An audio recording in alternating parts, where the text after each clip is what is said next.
Voilà, bonsoir à chacun et à chacune. Je me trouve un petit peu bizarre à cette place-là parce que entre deux géants, pour moi, un très grand ami, un géant parmi mes amis, à droite, et puis moi je suis comme le président de la FPF, un grand fan, très heureux de croiser l'une de mes stars. Je crois que l'une des premières émissions que j'ai entendues de vous pour dire un grand fan, c'est un jeune fan, mais l'une qui m'a interpellé, c'était au moment de Protestants en fête en 2013, et vous aviez repris dans une chronique, si mon souvenir est bon, la version du psaume 92, « Oh que ces choses belles », telle qu'elle avait été mise en musique, arrangée par John Featherstone pour le culte de... Absolument. Voilà. Absolument. Voilà, donc bonsoir à chacun et à chacune. On va essayer de... Eric a déjà presque tout dit, mais il y a quelques petites choses à mettre autour de ça, et sans brûler la lecture du livre, quoi. Hein. L'idée, c'est de vous mettre en appétit plus qu'autre chose, mais essayer de discuter un petit peu de ce formidable bouquin. Je vais vous dire juste une chose. Moi, il m'a ému aux larmes, dit à Jean-Luc, alors c'est mon histoire personnelle, hein, mais il m'a ému aux larmes plusieurs fois dans sa lecture. Pourtant, ceux qui me connaissent savent que la soul, c'est pas exactement mon style, hein Moïse? Mais passons. J'avais envie de commencer par une question à chacun d'entre vous, assez personnelle en vrai, dans votre rapport à Aretha Franklin. C'est Jean-Luc, j'ai noté dans le livre plusieurs fois, tu utilises son surnom, Ri, c'est ça? Ouais. Alors on a l'impression que c'est très familier, quoi. Comment est-ce que tu l'as découvert et comment est-ce que tu t'es intéressé, passionné pour elle? Alors je suis familier de sa musique, mais je ne l'étais pas de son histoire. Je suis moi-même musicien, saxophoniste, je joue différents instruments, je chante, j'ai fait un grand nombre d'albums. Et Aretha fait partie de mes références parce que la soul, le rhythm and blues, ça fait partie vraiment des personnes influentes dans mes goûts musicaux au départ. Elle a accompagné mon histoire, je connais ses chansons, ses titres, fan, voilà. Jamais eu l'occasion de la voir en concert, mais oui, elle fait partie de ces références musicales. J'allais dire quasiment indispensable. Après, je ne connaissais absolument pas son histoire dans les détails, certains aspects qu'on connaît plus ou moins tous. Et en fait, c'est en travaillant sur sa vie que je suis devenu un familier, en quelque sorte, de son existence. Et comme tu disais, tu as été ému aux larmes. Moi, j'ai été ému... ma femme qui est là pourrait en témoigner, un grand nombre de fois, quand je tombais dans toute la période des recherches que j'ai faites sur sa vie, sur des choses qu'elle a vécues, sur son histoire, et vraiment touché, et c'est ce qui m'a motivé après dans l'écriture. Je tiens à remercier Eric, parce qu'en fait, c'est vraiment une commande dans Pélos, ce livre. Le jour où Aretha est décédée, j'étais en vacances, j'étais à la plage, train de me baigner, et je me rappelle, on rentrait à la maison, je mets la radio et j'apprends qu'Aretha Franklin était morte. Et oui, là j'ai été touché, et en rentrant j'ai pris mon ordinateur et j'ai commencé à écrire un article, un peu comme Bertrand l'a fait, je pense aussi. Et cet article a été republié par différents médias, et c'est dans le prolongement qu'Éric m'a téléphoné en me disant: Jean-Luc, on a aimé l'article, mais est-ce que tu serais prêt à aller plus loin et à écrire un livre sur Aretha? Je ne sais pas pourquoi j'ai dit oui. J'avais déjà écrit un livre, mais qui était un essai. J'ai écrit un roman qui n'est pas encore publié. Et j'ai dit oui spontanément. Et après, quand j'ai raccroché, j'ai dit: mais dans quoi je me suis aventuré? Et en fait, pour moi, ce livre, c'est un cadeau. Je parle beaucoup de la grâce à la fin du livre. Et pour moi, je dirais que c'est une grâce qui m'a été faite de l'écrire et de me plonger dans la vie de cette femme qui est franchement extraordinaire. Je trouve une très grande qualité. Je ne sais pas si le titre est de toi ou de... C'est l'éditeur ou c'est l'auteur, le titre? Peu importe. C'est Bertrand qui a trouvé le titre. Dans son article. Dans sa préface. D'accord. Alors on va y venir, mais juste pour dire par rapport à ce que tu disais à l'instant, moi, je trouve qu'une des grandes qualités, c'est plus qu'une biographie. L'une des grandes qualités, c'est que tu fais d'Aretha Franklin l'une de nos sœurs. On se sent emmené justement dans son intimité sans impudeur, et voilà. Mais on sent là à côté faire partie un peu et suivre sa vie. Donc je trouve le titre est très bien. Alors justement, Bertrand, je me tourne vers vous. Cet été, je me souviens plus de la date d'ailleurs exactement du décès. Je me souviens plus non le plus. 17 août. Là, c'était la question. 18 août. Je ramenais ma fille du poney. J'étais allé la chercher, et puis il y a le téléphone, et puis je vois que c'est un numéro 01 56 40. Ah merde. Et c'était France Info, et elle était morte, et donc j'ai fait la première intervention sur un parking de supermarché en Bretagne. D'accord. C'est comme ça que je l'ai appris. Moi. Mais c'est comme ça. Oui, moi aussi, c'est comme ça que je l'ai appris, parce que je me suis entendu à la radio. Mais voilà, c'est souvent comme ça dans notre métier pittoresque. On se retrouve contraint à moitié, c'est-à-dire qu'on fait sortir quelque chose qu'on a déjà pensé, mais qu'on n'a pas toujours articulé. Et c'est vrai que, bon, pour moi, Aretha Franklin, bon, je suis antillais. J'ai passé une grande partie de mon enfance en Guadeloupe. Donc Aretha Franklin, ça fait partie du décor, ça fait partie des meubles. Il y a du ciel bleu, il y a du Aretha Franklin, il y a de la soul, il y a du jazz, il y a de la salsa, il y a toutes les musiques qu'on écoute là-bas, et qu'on écoute fort, et qu'on écoute dans les rues, et qu'on écoute partout. Donc les standards d'Aretha Franklin, je me souviens pas avoir un jour, d'ailleurs, écouté un best-of d'Aretha Franklin, mais j'ai été très très longtemps sans ignorer Aretha Franklin. Et je me souviens que le premier album que j'ai écouté d'elle, j'étais revenu vivre en France, j'étais étudiant, c'est One Lord, One Faith, One Baptism, qui est un disque totalement inaudible pour un fan français. Parce que c'est que du chant religieux, des prédications, des extraits de prédications. Donc le fan français qui se dit tiens, je vais transpirer un peu, je vais danser dans mon salon, et non, c'est pas ça. C'est un disque purement religieux.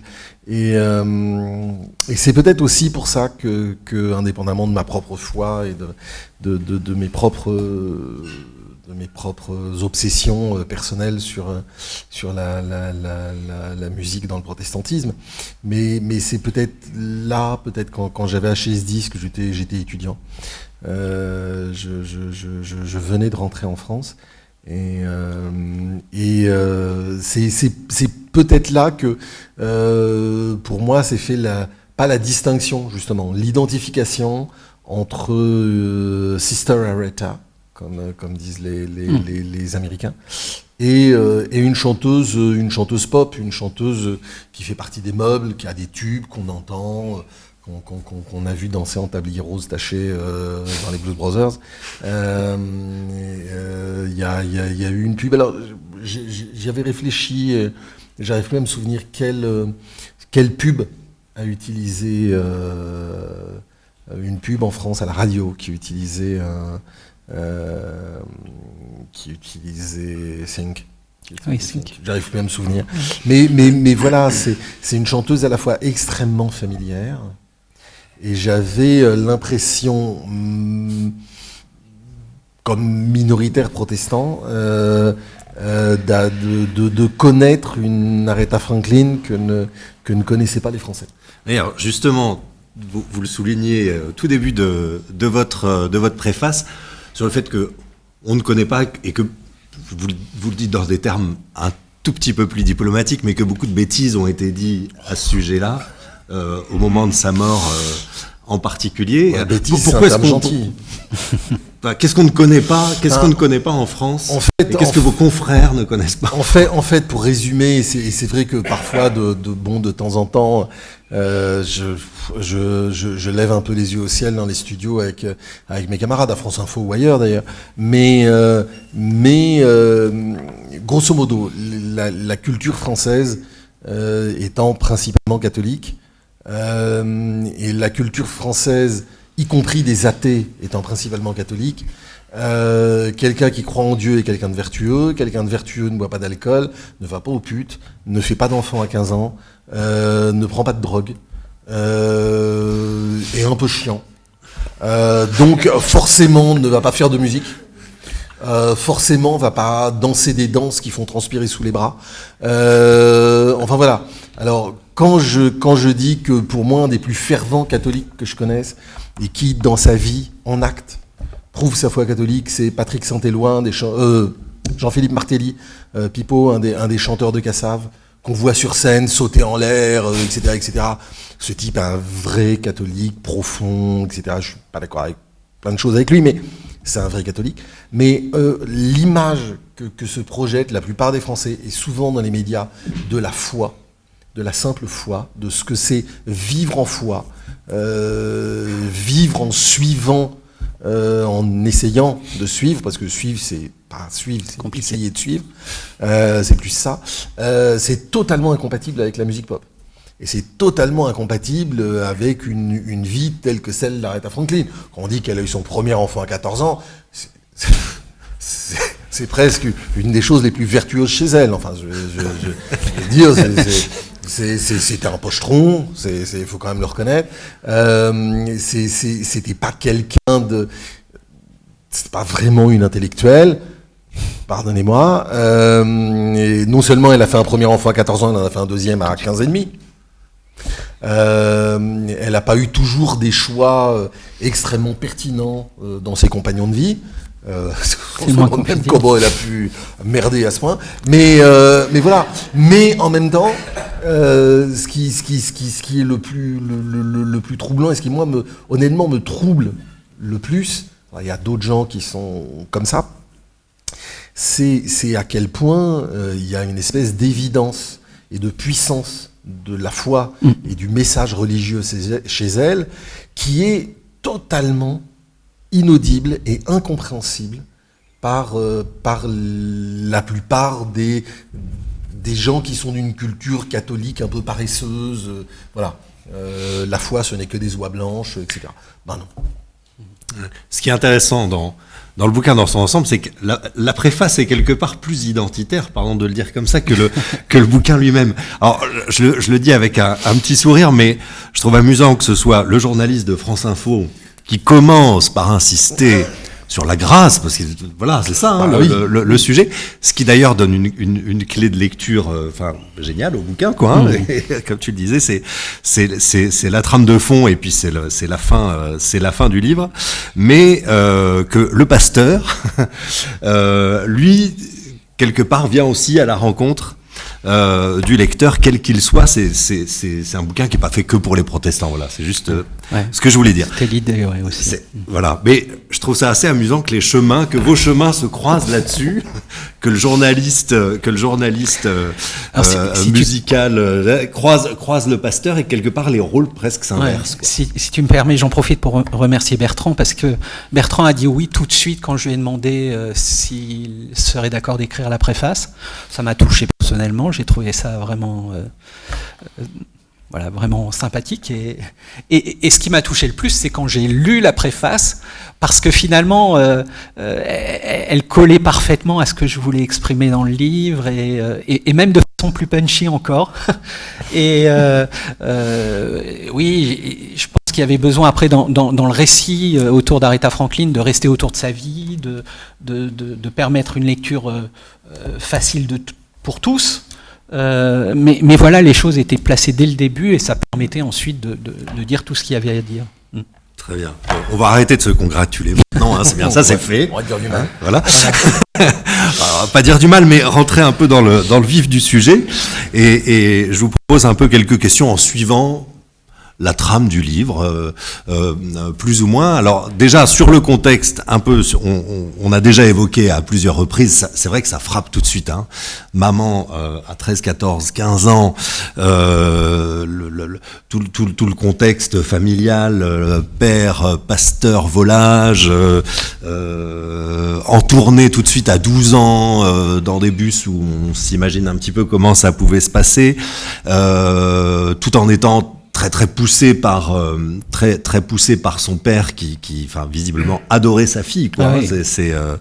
Je pèse mes mots qui sont choisis. Voilà. Qu'est-ce que vous pouvez dire un peu de ce contexte dans lequel Aretha a grandi et comment ça a influencé ensuite sa musique et sa vie quoi. En fait, pour ceux qui liront le livre, chacun se rendra compte que j'ai quand même beaucoup insisté sur ce début de vie, parce que pour moi il est fondamental. Ça positionne l'histoire et la démarche d'Aretha Franklin. Elle est d'abord chrétienne, elle est protestante, et je rajouterai, elle est baptiste. Oui, quand même, en tant que pasteur baptiste et responsable de la communication de la Fédération baptiste, ça me semble important de le dire. Voilà, elle est baptiste. Alors, et son père, on l'a évoqué, est un type tout à fait paradoxal. Il va marquer l'histoire américaine. Alors j'ai eu un grand privilège la semaine dernière, c'est d'assister à un culte à l'Abyssinian Baptist Church à New York, qui est la plus vieille église noire américaine de New York, et qui est très proche de à la fois la culture développée par C.L. Franklin et également qui a accompagné tout le mouvement de lutte pour les droits civiques. Et donc voilà, je suis plein de tout ça.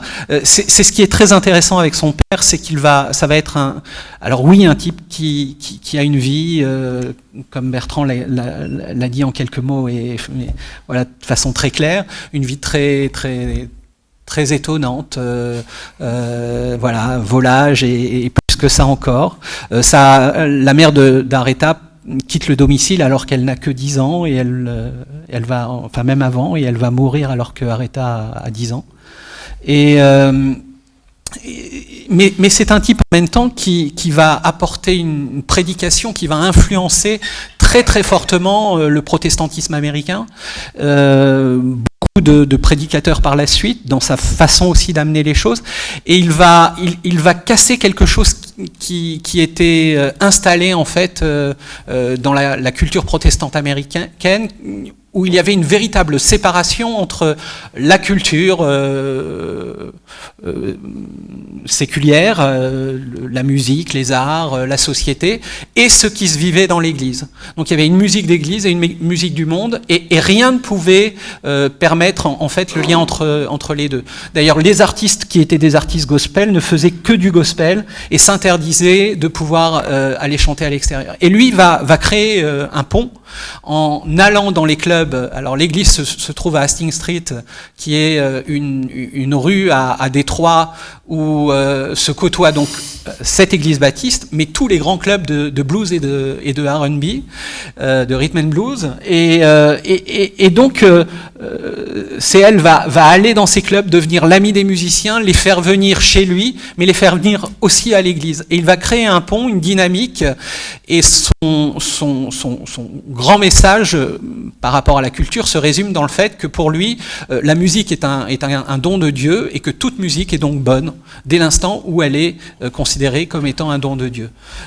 Et ça va marquer la vie d'Aretha Franklin, qui va elle-même, après entrer dans cette démarche-là, dire que la foi, de toute façon, c'est sa colonne vertébrale, c'est son repère constant. Elle va y revenir régulièrement dans des moments difficiles de sa vie, et ça va toujours être des moments de basculement.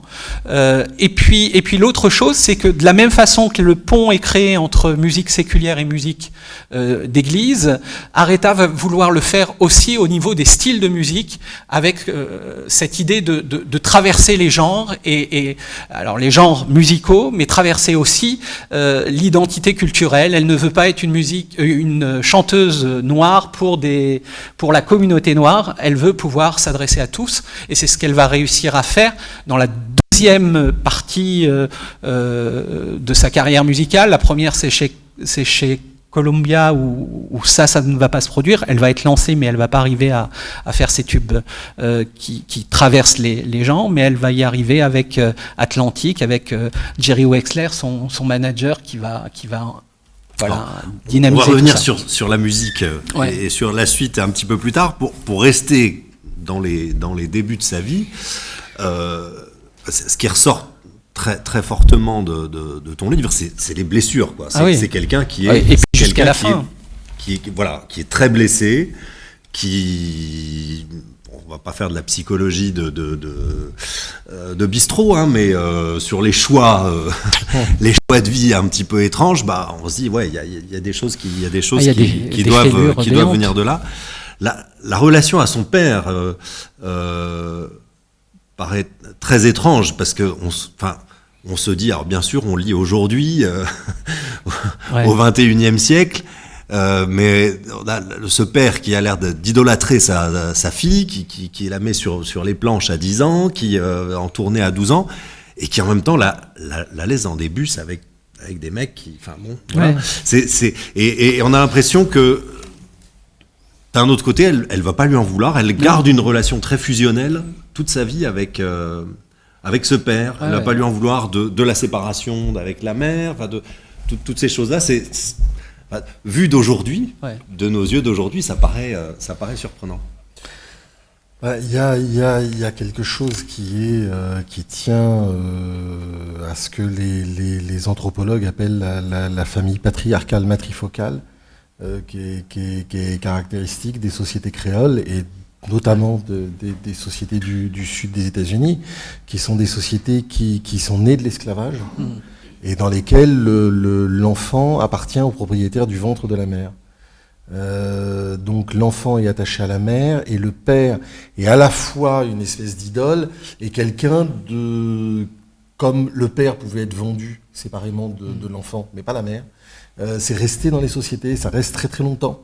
Ça caractérise encore les sociétés aux Antilles, dans une partie du Brésil, une partie des États-Unis, ce qui explique d'ailleurs la fréquence des familles monoparentales. Et un personnage comme C.L. Franklin, pour mettre les choses clairement, sa femme le quitte parce qu'il a une aventure avec une paroissienne de 12 ou 13 ans. 12 ans, ouais. Déjà, soudain, il est moins sympathique. Et il va avoir un enfant avec. Il va avoir un enfant avec elle. Par ailleurs, c'est un des gourous, c'est une des influences majeures du Pasteur King. Ah oui, c'est vraiment l'intime. Voilà, c'est vraiment l'intime. Et c'est vraiment un des guides du Pasteur King. Il a quoi, une quinzaine d'années de plus que Martin Luther King. Donc c'est un personnage qui est à la fois totalement solaire et totalement saturnien. Et effectivement, le type qui idolâtre sa fille, mais qui la met effectivement dans des bus de tournée et qui la laisse chanter dans des beuglans, en sachant pertinemment, puisque lui-même il ferait la même chose, ce qui peut se passer si on voit arriver une jeune fille un peu bien élevée, toute jeune, assez timide, etc. Et d'ailleurs, de toute façon, il arrive ce qui devait arriver, elle tombe enceinte à 13 ans. Mais il y a effectivement quelque chose qui est d'une tension qui serait totalement inadmissible aujourd'hui. Enfin, même aux États-Unis, aujourd'hui, une vie pareille serait impossible. Et lors d'une interview, là, je disais justement, je pense qu'il faut absolument, pour comprendre cela, ne pas regarder avec nos yeux d'aujourd'hui, mais justement, finalement, on est obligé d'accepter une situation qui est là, et parce que sinon c'est pas possible.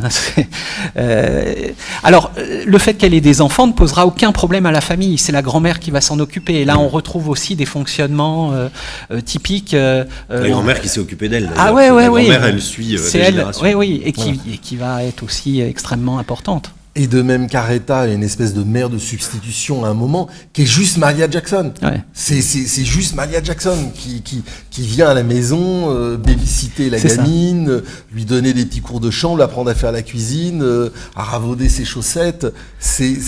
En même temps, on est dans la grande légende de la musique américaine. Ouais. Alors parlons musique. Tu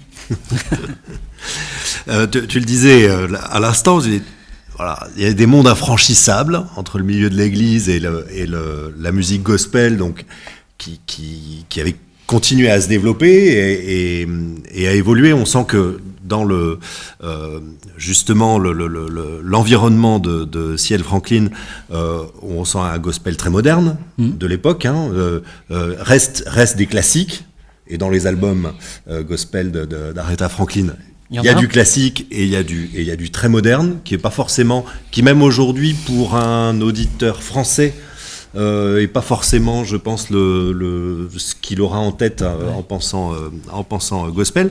Mais voilà, ça reste très cloisonné entre les milieux d'église, le gospel d'une part, jazz, blues, rhythm and blues, la pop qui apparaît à ce moment-là, le rock qui apparaît à ce moment-là. Aretha n'est pas la première à franchir à traverser les styles, non. Hein, voilà. Mais un petit peu sur le contexte musical de ces on est dans une époque qui est quand même très foisonnante et qui est un peu les bases de la musique qui va devenir la pop jusqu'à aujourd'hui. Oui, alors moi ce que je dirais, parce qu'on pourrait parler des heures de tout ça, mais ce qui est important, je pense, avec Aretha Franklin, c'est qu'elle a une capacité, elle a un truc particulier, c'est que ce qu'elle prend, elle se l'accapare. Toutes les chansons qu'elle va reprendre, elle fait beaucoup de reprises, ça devient la chanson d'Aretha. Et quels que soient les genres, les styles, elle arrive un peu comme une éponge, à prendre tout, à absorber, et puis à en faire quelque chose qui vient d'elle, qui est typiquement attaché à sa personne. Et c'est comme ça qu'elle va pouvoir jouer d'ailleurs avec les meilleurs musiciens de rock, de pop de l'époque, les chorales gospel, tous les grands noms, reprendre des chansons des grands noms du rhythm and blues, enfin, et y arriver parfaitement sans problème, parce que ça devient à chaque fois quelque chose qui vient d'Aretha Franklin, et ça c'est assez phénoménal quand même. Un truc qui ressort de toutes les interviews, c'est que quand elle se met derrière le piano ou derrière le micro, tous les musiciens, tous les artistes qui sont pas les premiers venus, on est dans le top du top à chaque fois, sont là, ils s'arrêtent. Et ils sont scotchés. Je raconte à un moment comment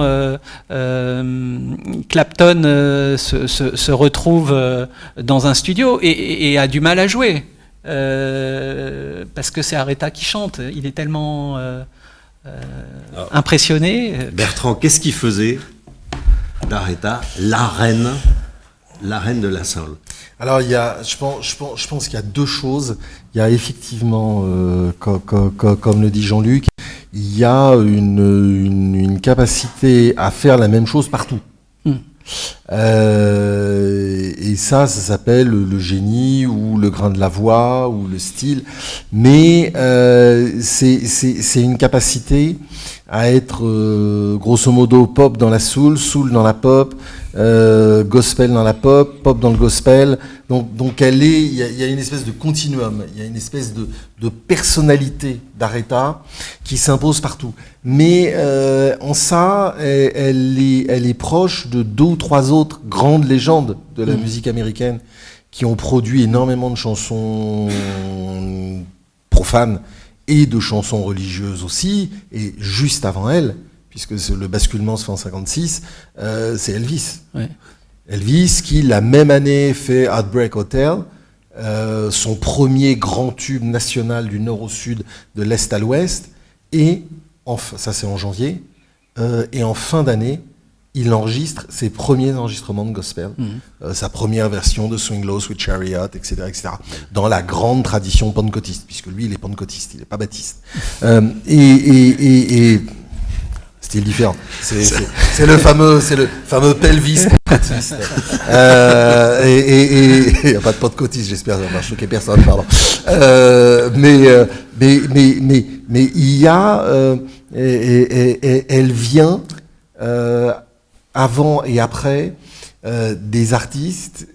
Alors je ne sais pas si c'est uniquement une grâce, si c'est uniquement du talent, si c'est uniquement du génie, ou si c'est une bonne gestion de carrière, mais qui ont une telle personnalité vocale que ils ne peuvent pas la gommer, ils ne peuvent pas la taire. Il y a un certain nombre d'artistes, si on pense, je sais pas, Solomon Burke par exemple. Personne ne fait très très attention aux disques religieux de Solomon Burke. Il y a de vraies raisons à ne pas faire très attention. C'est parce que c'est pas très très intéressant. C'est-à-dire que soudain tout ce qui fait sa gloire d'un des rois de la soul. Alors je sais plus s'il était roi, empereur ou marquis de la soul, je sais plus ce qu'il était, Solomon Burke, c'est quel était son titre officiel. Mais tout le truc un peu sale qu'il y a dans sa voix, etc. Dès qu'il arrive dans le gospel, il se rase un peu, il arrive proprement, il met une chemise blanche, et c'est soudain pas intéressant. Aretha, c'est presque l'exact contraire. C'est-à-dire que de temps en temps, il y a certains titres, alors par moments on est surpris même de la façon dont elle chante.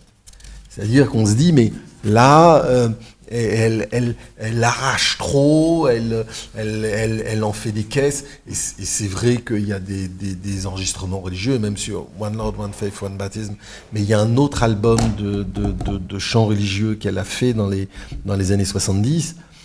Amazing Grace. Ouais, non, c'est celui qui est entre les deux, c'est après Amazing Grace. Amazing Grace, c'est à peu près impeccable, mais il y en a un, on va pas dire que c'est d'un excellent goût, parce qu'elle porte des notes tenues à des altitudes absolument démentielles, les arrangements ruissellent de sucre, de miel, elle en fait trop.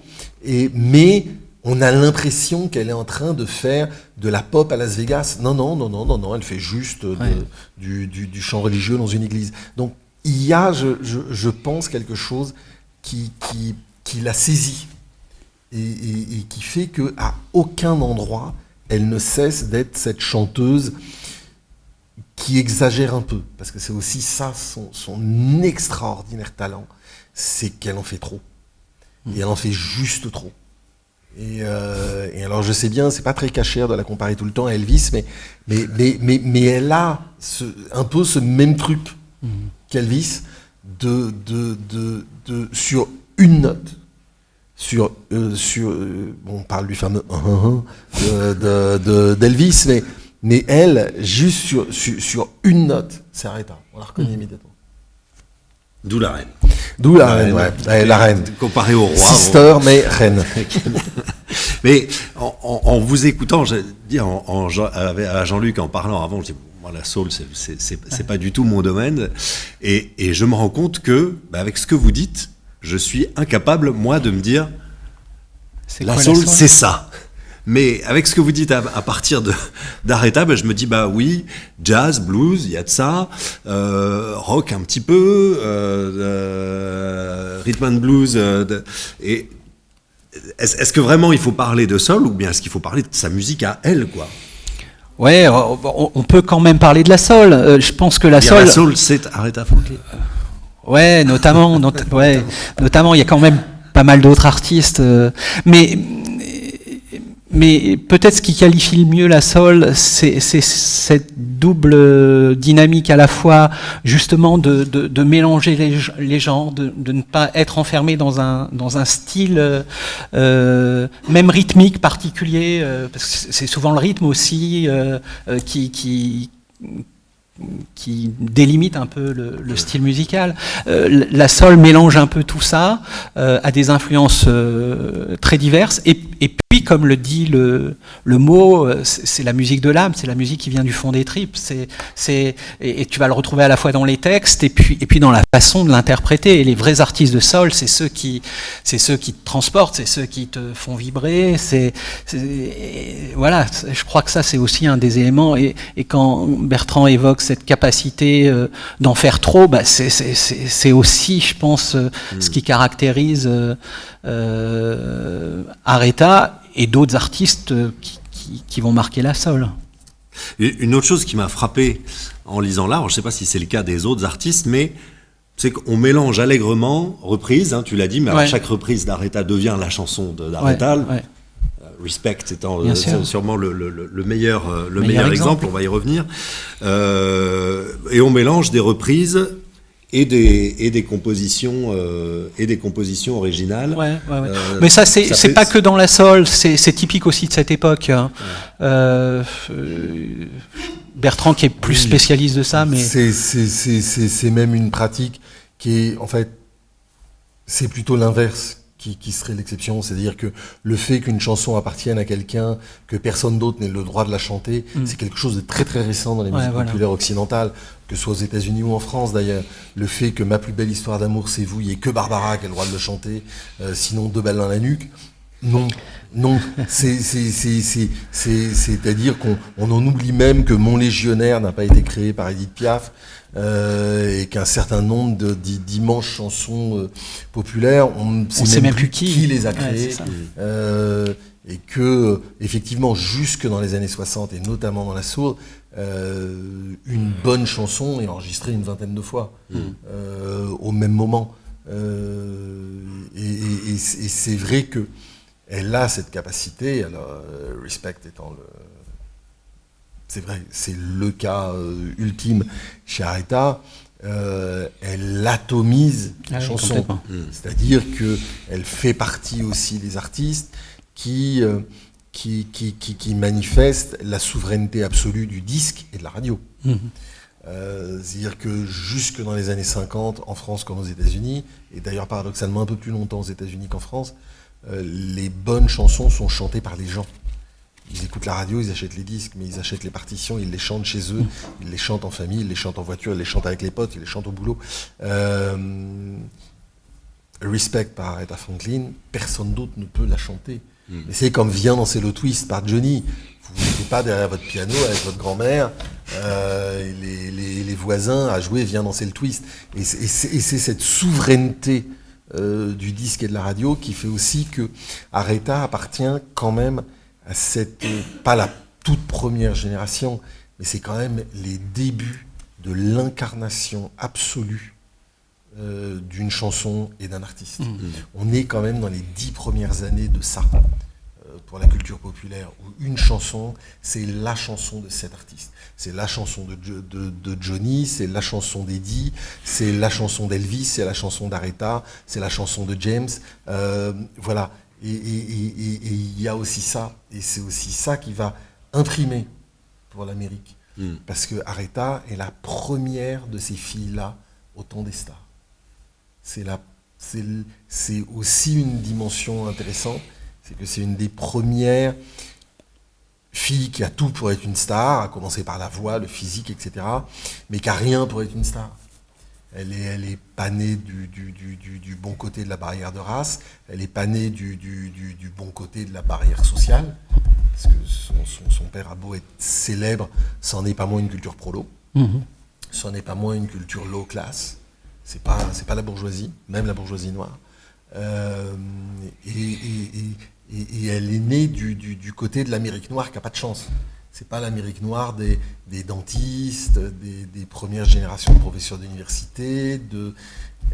Elle est vraiment de cette Amérique noire qui trime, celle des ouvriers, celle des chômeurs. Elle incarne ça. Et c'est aussi pour ça qu'elle est une telle star et qu'elle a... c'est vrai qu'on n'en avait pas parlé, c'est qu'elle a aussi dans la voix et dans l'accent quelque chose qui est prolétaire.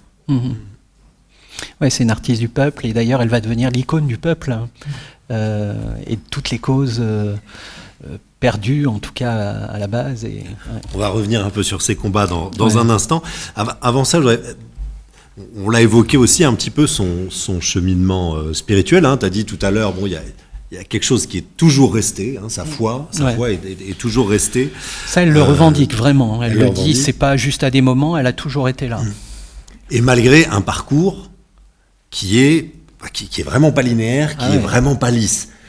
En tant que pasteur, c'est pas la membre d'église, la paroissienne tout à fait idéale, on va dire. C'est pas le. Aussi.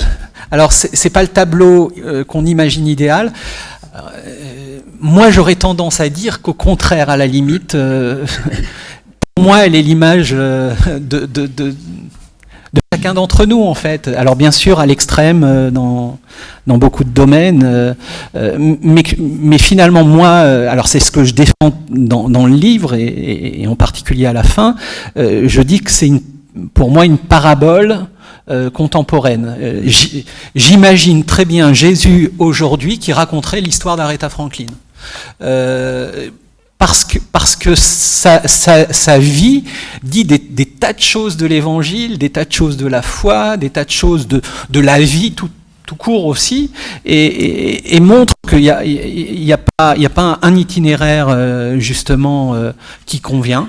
Il n'y a pas une paroissienne modèle, mais que la foi et que la grâce de Dieu, elle est offerte à tous. Et même si je sais que, et en tant que pasteur, on va encourager et enseigner et accompagner pour essayer que chacun vive entre guillemets le mieux possible ouais, voilà. Mais la grâce, elle est là malgré tout. Quelle que soit l'attitude, quel que soit le comportement, la grâce, elle reste là et elle reste offerte. Alors, je défends aussi quelque chose à la fin, c'est encore faut-il la recevoir, encore faut-il l'accueillir.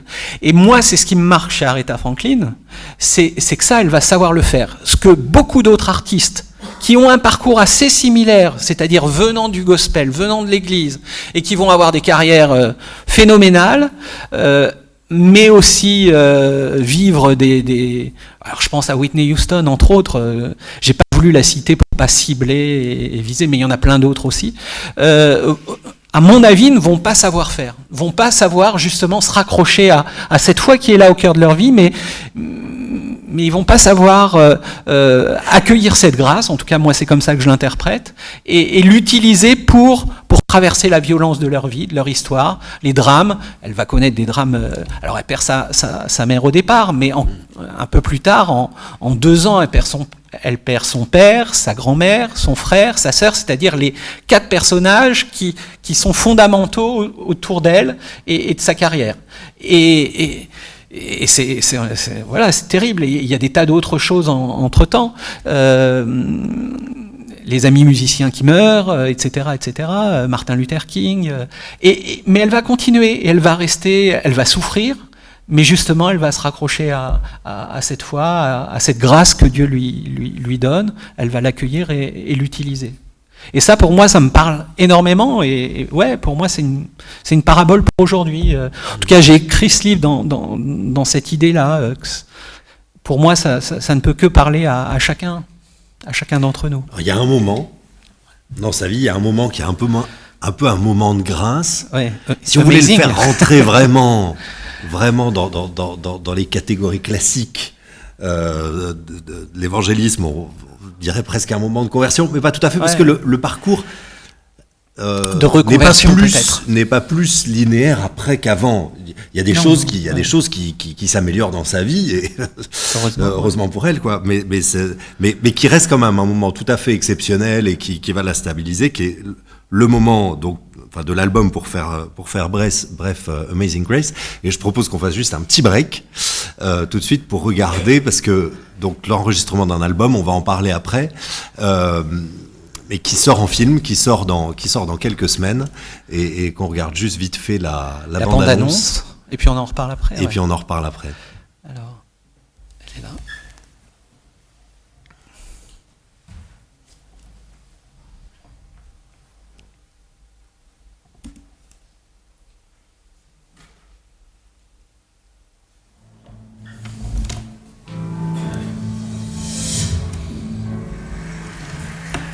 Now, young lady that you've all been waiting to hear, she can say anything.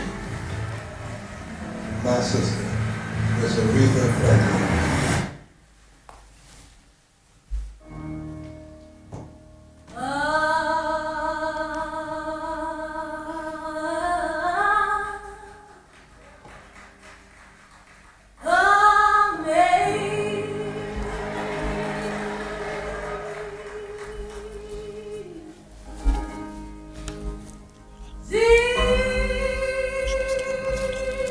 Voilà, c'est ça, tu vois, sur les luttes.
Alors, c'était un film qui était prévu à l'enregistrement de l'album, qui n'est pas sorti, pour des raisons obscures, peu importe, et qui va sortir là. En France, il va être distribué par CGR, c'est ça, si j'ai compris ?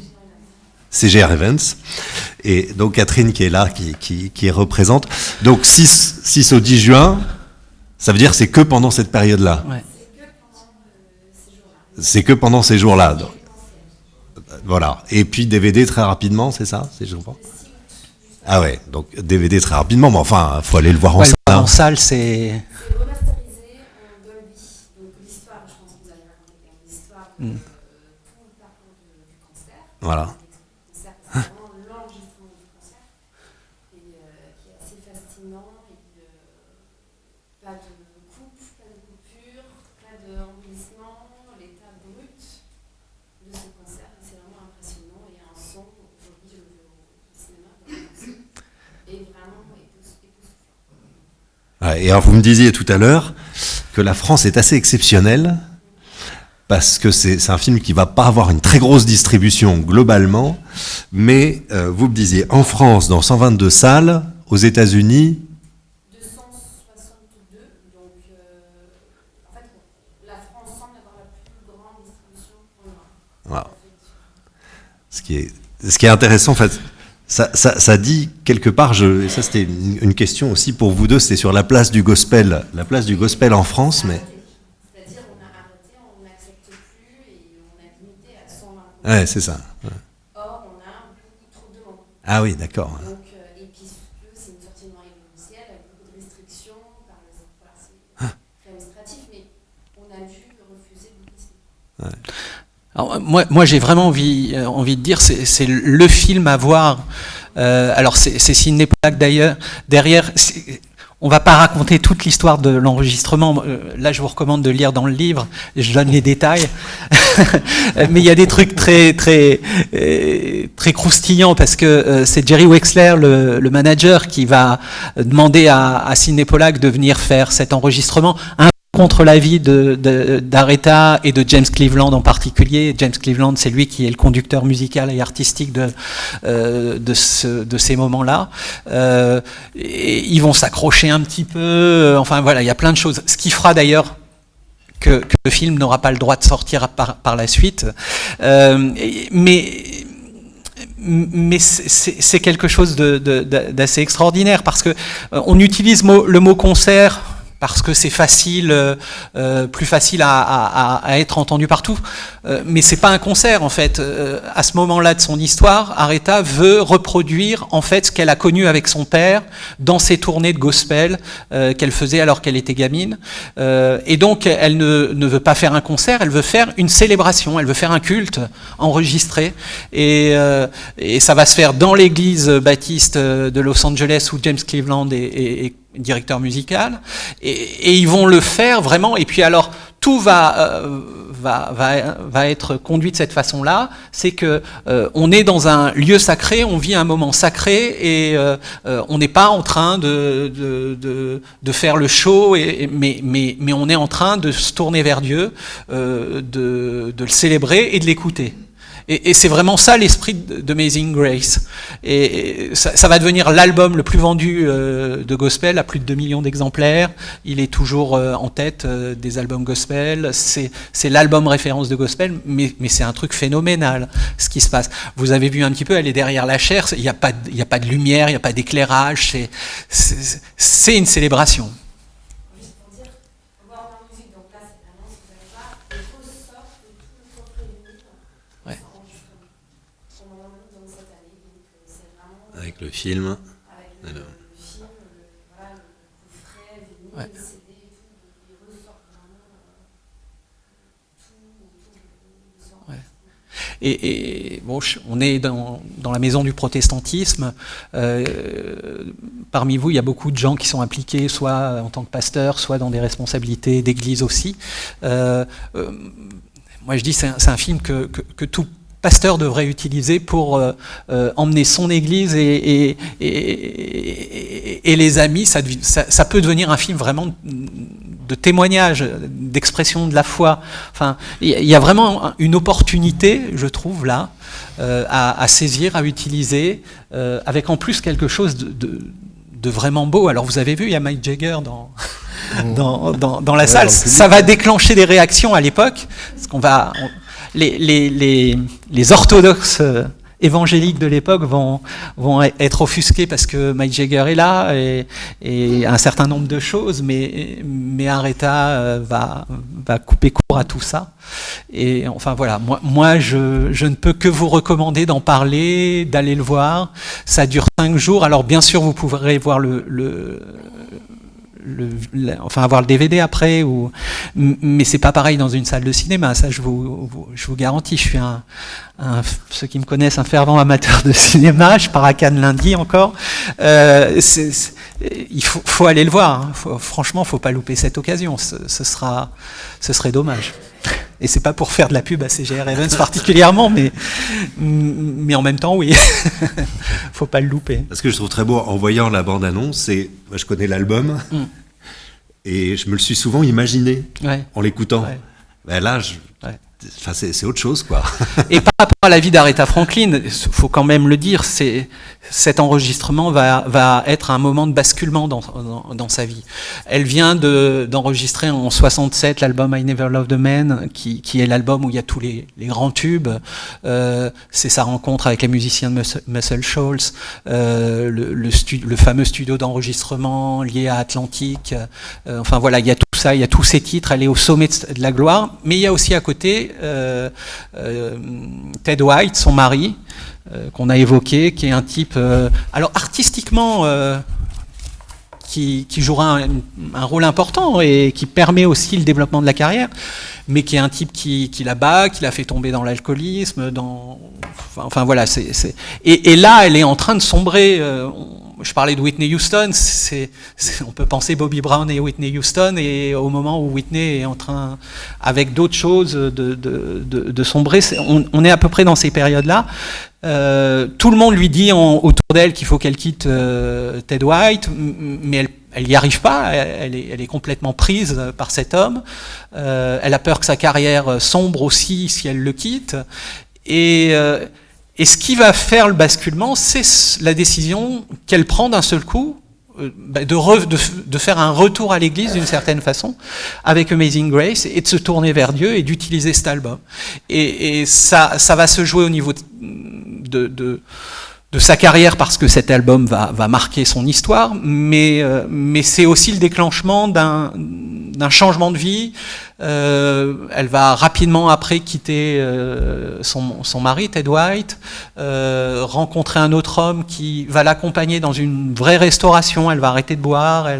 Enfin voilà, il va y avoir pas mal de changements et sa carrière va pouvoir continuer aussi. Alors c'est une carrière en dents de scie au niveau des tubes.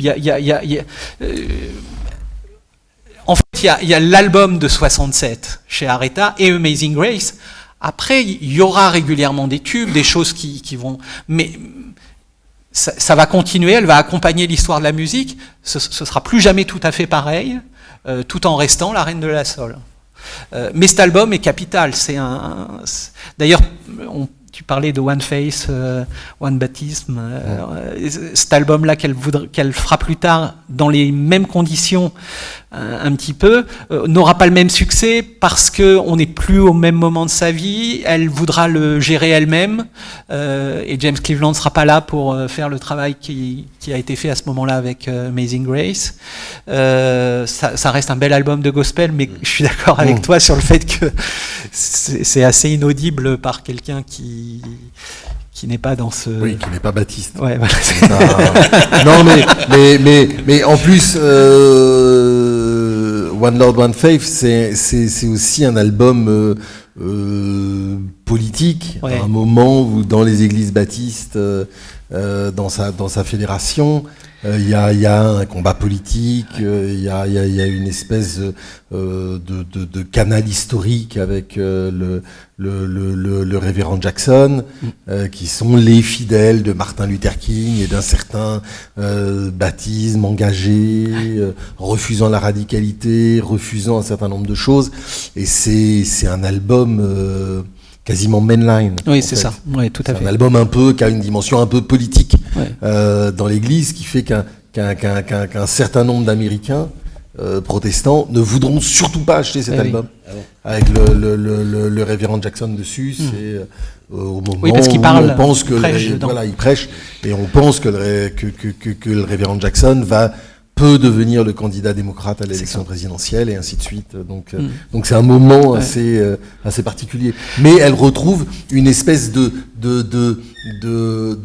veine engagée qui était celle de son père, de manière plus évidente. Mais elle a Et il y a cette question des luttes, d'ailleurs, qui accompagne toute l'histoire d'Aretha aussi plus largement, mais qu'on retrouve là. Je parlais de l'église de New York, là où j'étais dimanche dernier.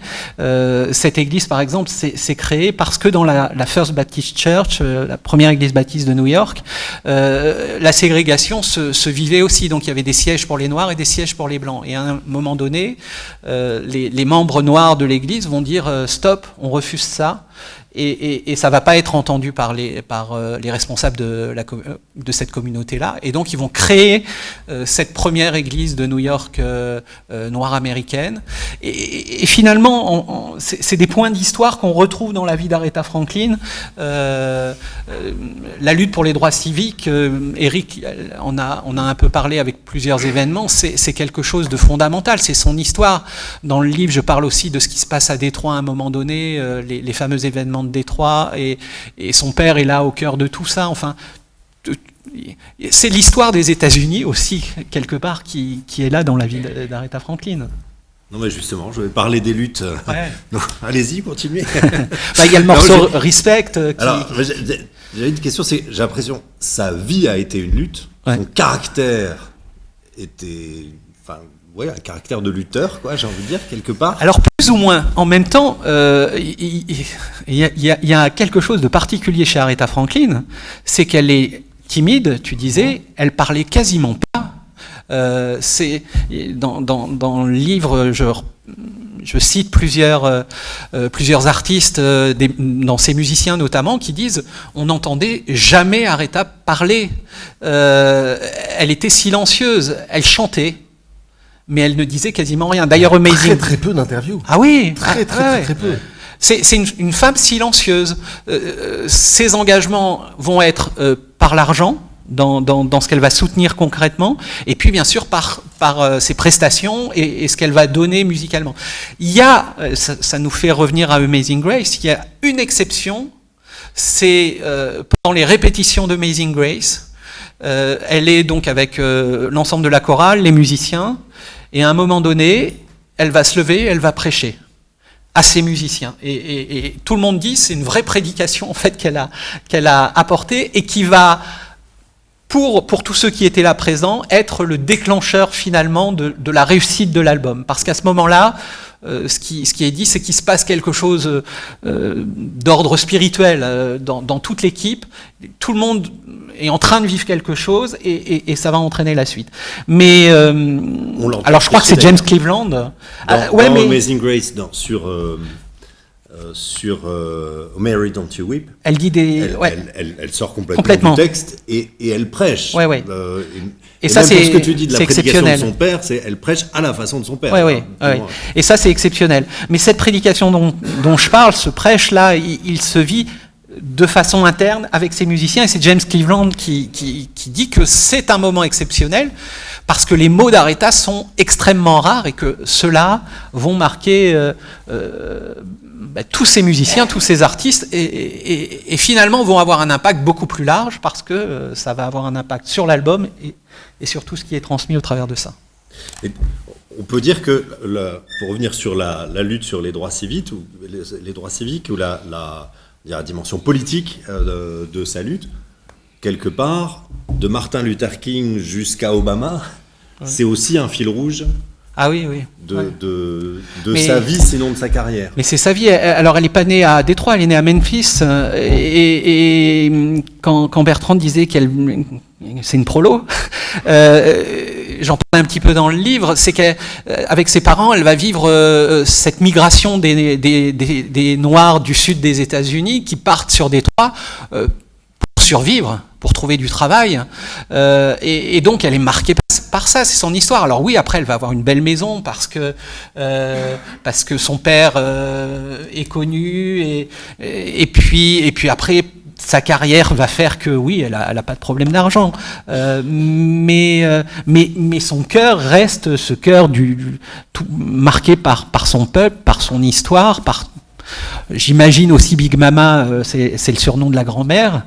Elle a été bercée par ses histoires, par ses récits, et ils viennent de l'esclavage du sud des États-Unis. Donc c'est tout ça l'histoire d'Aretha.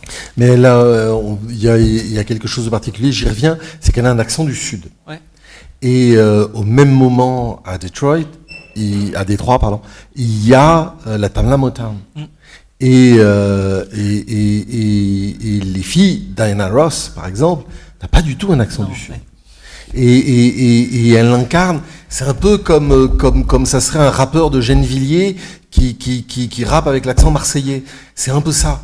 C'est-à-dire que tout en elle dit ses racines de ce peuple. Alors on dit prolo, mais c'est pas exactement ça. C'est pas en termes marxistes.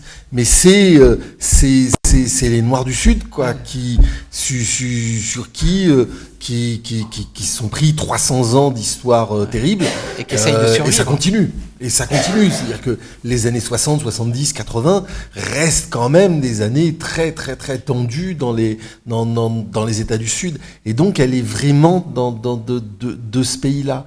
Et son père lui-même est aussi un personnage qui, du point de vue politique, est complètement extravagant. Il y a l'histoire de la descente des flics dans son temple. Ça défouraille quand même. Ça se tire dessus généreusement. C'est quand même on est quand même aussi dans l'histoire sanglante des États-Unis, et elle est là-dedans.